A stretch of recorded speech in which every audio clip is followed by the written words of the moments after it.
Le meilleur pâtissier, Élodie sacrée gagnante sous fond de copiage, polémique sur les réseaux. Mercredi soir était diffusée la finale du meilleur pâtissier. Et c'est la candidate Élodie qui a su se démarquer de ses concurrentes, remportant ainsi la compétition.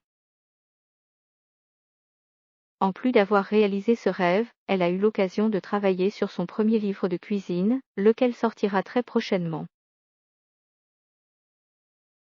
Clap de fin pour la saison 9 du meilleur pâtissier. Mercredi 30 décembre 202, Cyril Lignac et Mercotte, présentes en visioconférence, ont jugé pour la dernière fois les desserts des candidats. Le duo a eu le droit cette année à une finale 100% féminine puisque ce sont Élodie, Margot et Bouchra qui se sont affrontées toute la soirée. Cette dernière fut la première éliminée lors de l'épreuve qui consistait à reproduire à l'identique le gâteau en chocolat agrémenté de framboises présent depuis 2012 dans le générique de l'émission. Et à l'issue de l'ultime épreuve, c'est Élodie qui a été sacrée grande gagnante. Gérante de pizzeria en Alsace, elle n'aurait alors jamais parié sur un tel tour de force. Dire que je suis heureuse, ce n'est pas assez. Je suis plus que ça, a-t-elle confié auprès de Télé Loisirs. Son audace a réussi à impressionner Cyril Lignac et Mercotte, elle qui a tout de même proposé des bourgeons de sapin dans son gâteau en finale. Tout ce que j'ai créé dans l'émission, je ne l'avais jamais essayé auparavant. Tout est sorti de ma tête. J'imaginais le goût que ça aurait, et je le faisais, a-t-elle expliqué. Original dans ses idées, Élodie n'aurait cependant pas manqué de s'inspirer de Margot d'après les internautes.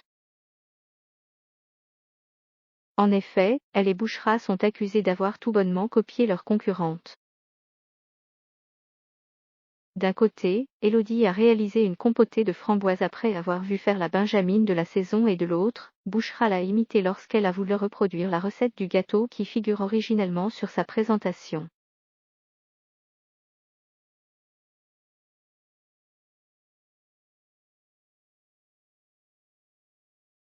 Margot, c'est une personne avec beaucoup de talent, qui a été une grande, a d'ailleurs reconnu Élodie pour Télé Loisirs. Quoi qu'il en soit, c'est bien elle qui a obtenu l'opportunité de travailler sur son livre de cuisine. Contactée par Le Parisien, elle a assuré qu'il devrait paraître d'ici quelques jours. Lors de ce même entretien, Élodie a laissé entendre qu'il ne serait pas impossible en outre de la revoir sur le petit écran. Je me suis surprise à apprécier cet univers plus que je l'aurais imaginé, donc je ne serai pas contre.